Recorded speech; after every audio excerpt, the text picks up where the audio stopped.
Hello my dears, welcome to my YouTube channel.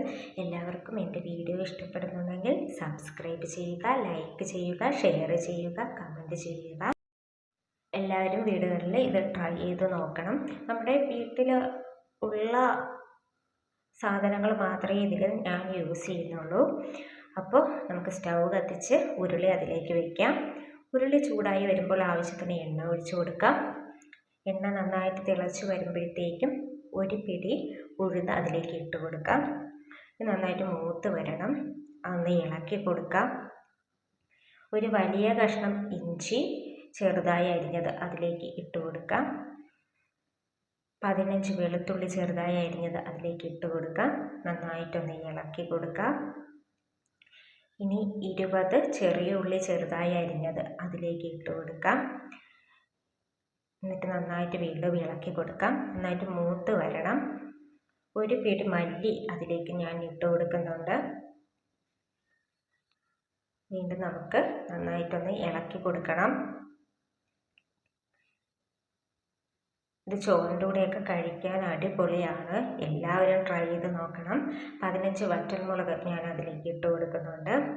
നന്നായിട്ട് വീണ്ടും ഇളക്കി കൊടുക്കുക. ഇളക്കുമ്പോൾ കൈയൊക്കെ കഴിക്കും, പക്ഷെ ടേസ്റ്റ് അടിപൊളിയാണ്. ഒരു പിടി കുരുമുളക് അതിലേക്ക് ഞാൻ ഇട്ട് കൊടുക്കുന്നുണ്ട്. നന്നായിട്ട് വീണ്ടും ഇളക്കി കൊടുക്കുക. ആവശ്യത്തിന് കറിവേപ്പില, അത് അവരവരുടെ ഇഷ്ടത്തിനനുസരിച്ച് ഇത്രയും ഇട്ട് നന്നായിട്ട് ഇളക്കി യോജിപ്പിക്കുക. നന്നായിട്ടൊന്ന് മൂത്ത് വരണം. അതിലേക്ക് ഞാൻ തിരികെ വെച്ചിരിക്കുന്ന തേങ്ങ ചേർത്ത് കൊടുക്കാം. 1/2 മുറി തേങ്ങയാണ് ഞാനിവിടെ എടുത്തിരിക്കുന്നത്. അതതിലേക്ക് ചേർത്ത് കൊടുക്കുക. നന്നായിട്ട് ഇളക്കി കൊടുക്കണം. നല്ലൊരു ബ്രൗൺ കളറായി വരണം. അതുവരെ നമ്മൾ ഇളക്കിക്കൊണ്ടേയിരിക്കണം. ആവശ്യത്തിന് ഉപ്പ് അതിലേക്ക് ഇട്ട് കൊടുക്കുന്നുണ്ട്. എന്നിട്ട് നന്നായിട്ട് ഇളക്കി കൊടുക്കാം. ഉപ്പ് എല്ലായിടത്തും യോജിക്കണമല്ലോ, എല്ലാ സൈഡിലും. അപ്പം നന്നായിട്ടൊന്ന് ഇളക്കി കൊടുക്കാം. എല്ലാവരും വീട്ടിൽ ട്രൈ ചെയ്ത് നോക്കാൻ മറക്കരുത്. എൻ്റെ വീഡിയോസ് ഒന്നും കാണാൻ മറക്കരുത്. ഇത് നാരങ്ങയുടെ 2 ഇലയാണ് ഞാൻ ഇവിടെ എടുത്തിരിക്കുന്നത്. അത് മണത്തിന് വേണ്ടിയാണ്.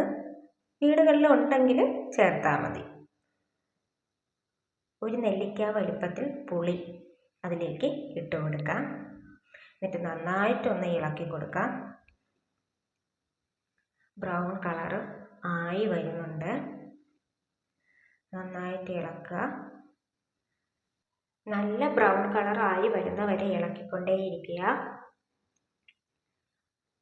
അതിലേക്ക് ഒരു ചെറിയ സ്പൂൺ മുളക് പൊടി ഇട്ട് കൊടുക്കുന്നുണ്ട്. എരിവിനനുസരിച്ച് ഇടുക. നന്നായിട്ട് ഇളക്കി കൊടുക്കുക. ആവശ്യത്തിന് കായം അതിലേക്ക് ചേർത്ത് കൊടുക്കുന്നുണ്ട്. നന്നായിട്ട് വീണ്ടും ഇളക്കുന്നുണ്ട്. നന്നായിട്ട് ബ്രൗൺ കളറായി വന്നിട്ടുണ്ട്. ഇനി ചൂടാറുന്നതിന് വേണ്ടി നമ്മൾ കുറച്ച് നേരം സ്റ്റൗ ഓഫാക്കി മാറ്റി വെച്ചതിന് ശേഷം നമുക്ക് മിക്സിയിലിട്ട് അടിച്ചെടുക്കാം. അപ്പം നമ്മുടെ ചമ്മന്തിപ്പൊടി റെഡി ആയിട്ടുണ്ട്. Okay, by.